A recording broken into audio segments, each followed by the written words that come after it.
Paul Teutul Sr., a name synonymous with rugged steel, flame-painted custom bikes, and fiery family drama, first entered American living rooms in 2002 through the Discovery Channel series American Chopper. Clad in sleeveless tees and sporting his signature horseshoe mustache, Paul Sr. became the face of Orange County Choppers and the patriarch of one of the most infamous reality TV families. But behind the chrome polish and roaring engines was a man whose life was forged in hardship, fractured by fame, and ultimately marked by tragedy. Born into humble beginnings, Paul Sr.'s early life was one of resilience, marred by personal battles and economic struggle. He rose from being a steelworker to one of the most recognized faces in the custom motorcycle world, embodying the American dream. Yet that dream would become a double-edged sword. As American Chopper gained popularity, the lines between family, business, and entertainment blurred. Viewers were drawn to the raw, unfiltered clashes between Paul Sr. and his son Paul Jr., which became a hallmark of the show. But what most didn't see was the toll it took on the family behind the cameras. Fame brought wealth and attention, but it also amplified personal demons, fueled lawsuits, fractured relationships, and led to a devastating decline. This video dives deep into the real story of Paul Teutul Sr. It explores the tough beginnings, the explosive rise to fame, the private health battles, crushing financial collapse, and the pain of estrangement from his son. Through it all, we unravel the man behind the mustache, his flaws, his strengths, and his deeply human journey.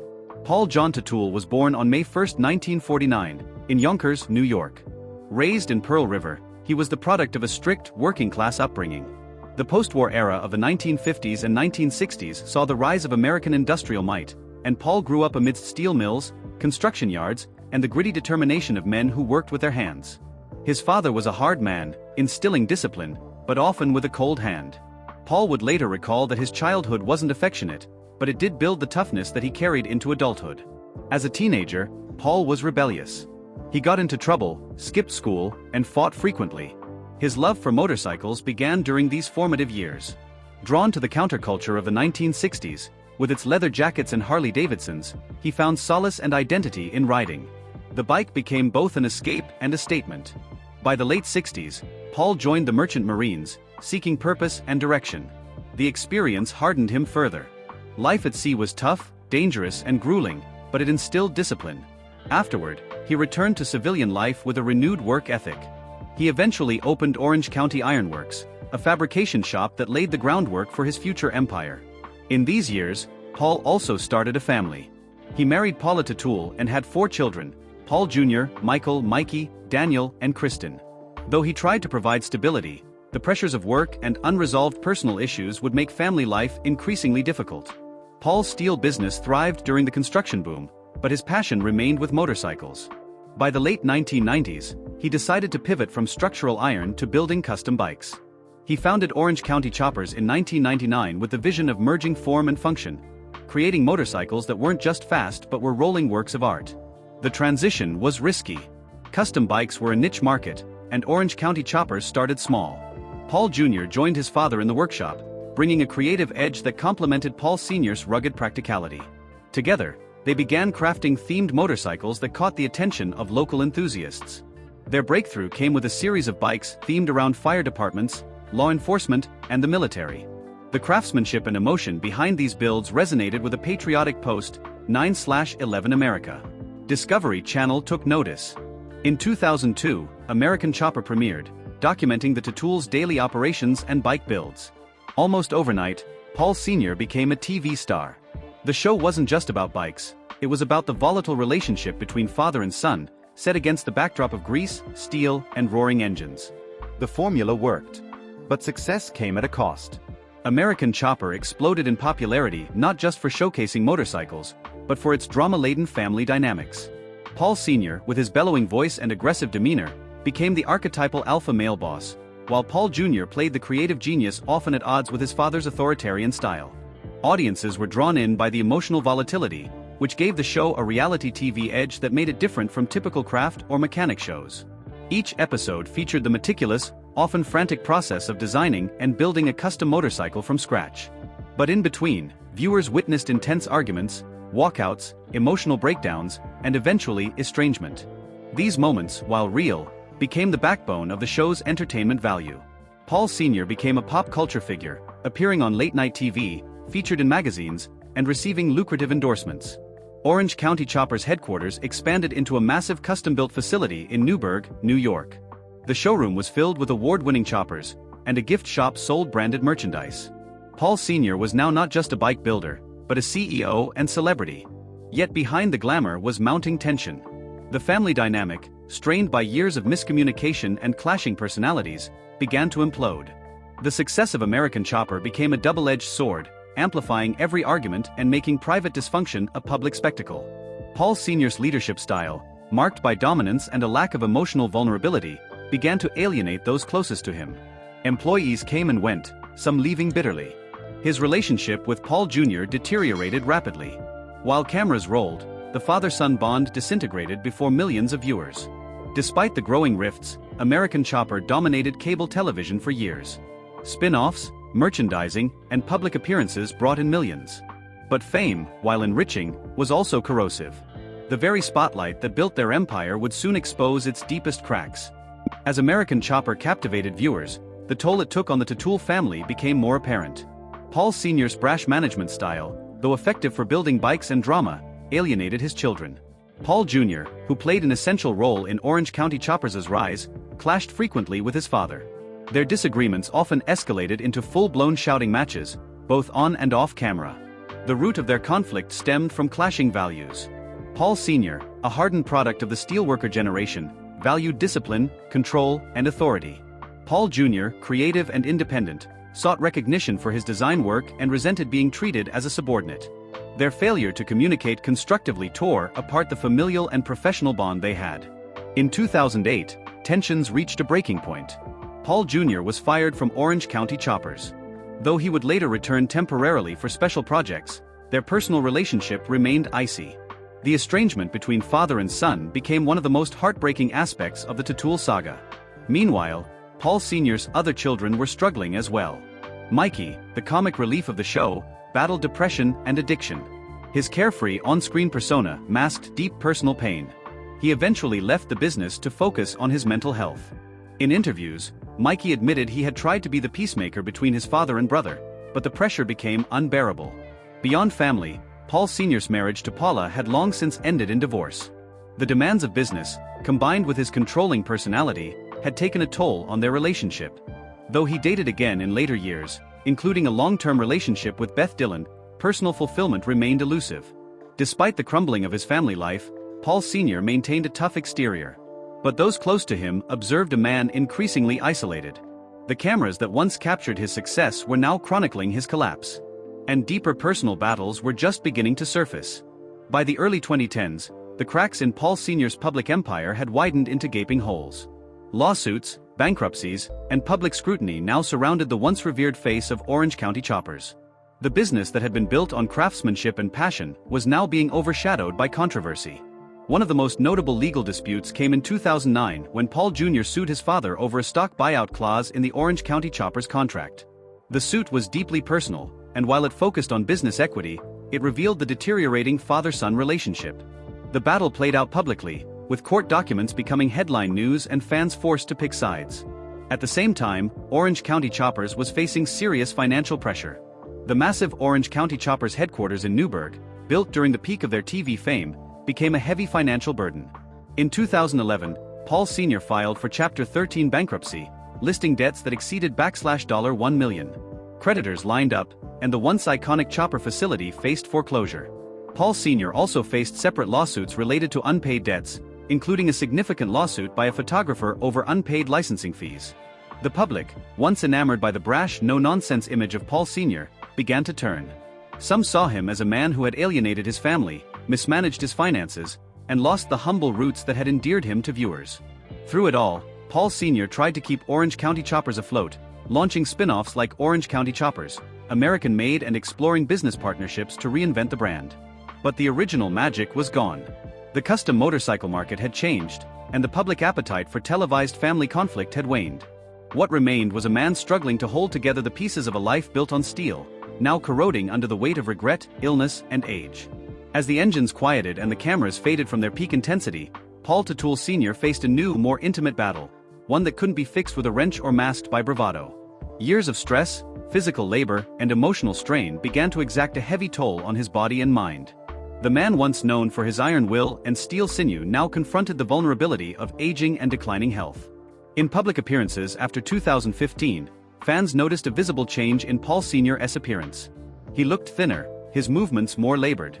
Whispers of health issues grew louder when he cancelled appearances and scaled back on his hands-on work at Orange County Choppers. While Paul Sr. never broadcasted every detail of his medical struggles, court filings and interviews hinted at chronic ailments. Reports from his 2018 bankruptcy filing disclosed long-standing orthopedic issues, including significant back and shoulder problems, likely caused by decades of heavy lifting, fabrication, and strain. Friends close to him mentioned difficulties with mobility and chronic pain, particularly in his hips and knees, requiring ongoing treatment and at times, limiting his ability to ride or work in the shop. There were also unconfirmed concerns about heart-related issues, not uncommon for a man of his age and history. Years of stress, poor diet, and a punishing lifestyle had inevitably left their mark. Despite these physical challenges, Paul Sr. resisted slowing down. He remained active in Orange County Choppers operations, at least in a supervisory capacity, and maintained his public image as a rugged biker icon. But behind closed doors, the reality was far less cinematic. He was forced to confront his mortality, often alone. Perhaps even more significant than his physical struggles were the emotional wounds. The public fallouts with his sons, particularly Paul Jr. and Mikey, left lasting scars. While there were moments of reconciliation over the years, including special episodes of American Chopper, Sr. vs. Jr. and the 2018 reboot, the fractures never fully healed. In interviews, Paul Sr. Orange County Chopper occasionally allowed his guard to drop. He spoke of regret, not just over lost money or fame, but over lost time and connection. He admitted that the cameras and business blinded him to what truly mattered. "There were things I should have said differently, done differently. You don't get that time back," he once confessed in a rare moment of vulnerability. The death of several close friends and colleagues from the motorcycle community also shook him. The custom bike world was losing its pioneers, victims of time, illness, and sometimes despair. Paul Sr. found himself increasingly isolated in a world that had once celebrated him. Though not one for traditional therapy, Paul Sr. began to focus more on introspection. He spent long periods at his estate in Florida, away from the chaos of Orange County Choppers, riding in solitude and reflecting on his legacy. In conversations with fans and in limited social media posts, he hinted at trying to make peace with the past. He also became involved with various veterans' charities and biker organizations, often dedicating bike builds or public appearances to causes close to his heart. These efforts, while not loud or grandiose, offered a glimpse into a man seeking redemption, not from the public, but from himself. Paul Sr. also grew closer to his youngest daughter Kristen, who largely stayed out of the public spotlight. Their relationship, while private, offered him an anchor in his later years. In her, he found quiet understanding, a bond not driven by business or fame, but by love unmarred by the camera's gaze. As time marched on, Paul Sr. was no longer the domineering figure yelling across the Orange County Chopper's shop floor.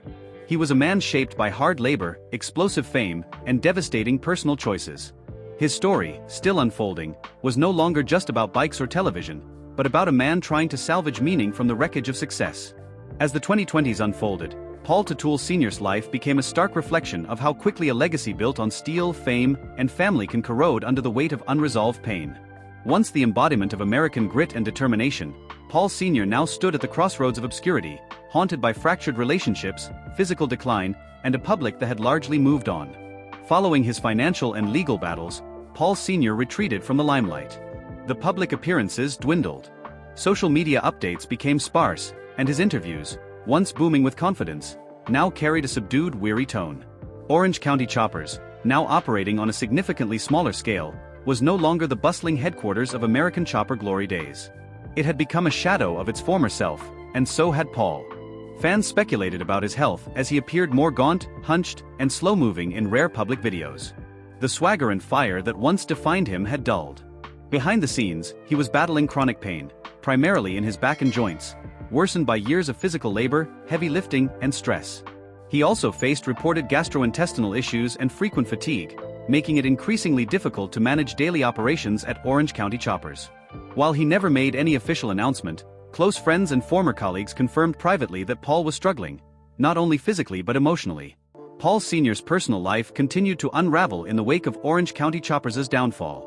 His longtime relationship with Beth Dillon ended quietly. His home, once a haven filled with vintage motorcycles, trophies and memories, was sold to cover debts.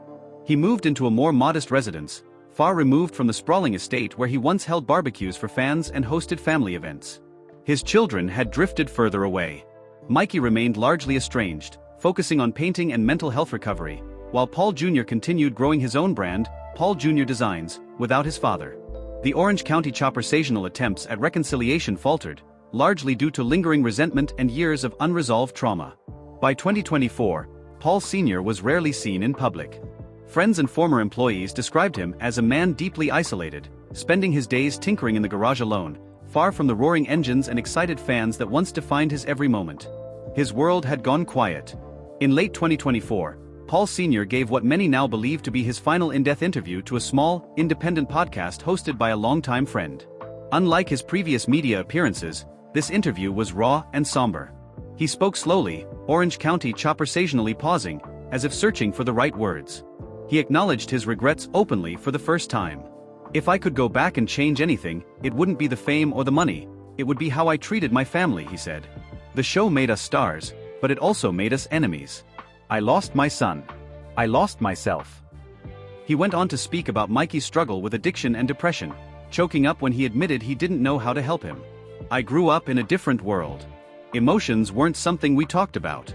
We worked, we built, we survived. But my kids needed more than that. And I failed them in that way." The podcast, though not widely broadcasted, went viral among the die-hard American Chopper fanbase. It painted a stark contrast between the boisterous TV figure and the humbled, reflective man he had become. Many fans wrote in to express support, but also sadness at the toll his journey had taken. Orange County Choppers now operated more as a boutique brand than a booming enterprise, and with Paul Sr.'s declining health, questions began to surface. What would happen to the legacy of Orange County Choppers? Who would carry the torch? Paul Jr. made it clear in several interviews that he had moved on. Though he respected the brand and what it represented, he had no intention of rekindling the partnership. "I love my father, but we're just too different," he said in a 2024 interview. "I've accepted that." With Mikey's withdrawal from the public and Daniel pursuing his own business interests outside the bike world, it became evident that Orange County Choppers might not survive another decade, not in its original form. Paul Sr., once the face of a movement, now grappled with a profound sense of purposelessness. The shop was still open, yes, but the energy, the spark, the passion, it had faded. And with it, so had a part of him. In early 2025, a short documentary aired online titled Rusted Steel: The Rise and Fall of Paul Teutul Sr., produced by former American Chopper staffers. It examined the arc of Paul's life, from blue-collar beginnings to international fame and back to solitude. It featured never-before-seen footage, behind-the-scenes interviews, and emotional retrospectives. The documentary painted a portrait not of a failure, but of a deeply human man, proud, flawed, brilliant, and broken. A man who built an empire with his bare hands, only to watch it slip through his fingers. "I made my bed," Paul Sr. said in a voiceover near the end. "Now I lie in it. But I'm still proud of what we built. It meant something to people. And for a time, it gave me a reason to wake up every day." The film ended with a silent shot of Paul Sr., sitting alone in his workshop, staring at an unfinished motorcycle frame, his back slightly hunched, a soft light pouring in through the dusty window. It was a haunting, poetic image. The once larger-than-life figure now reduced to a man quietly reckoning with his past. Thank you for joining us on this deep dive into the life of Paul Teutul Sr., a story of steel, struggle, and survival. If you found this video insightful, don't forget to like, share, and subscribe for more in-depth stories about the people behind the headlines. Hit the notification bell so you never miss an update.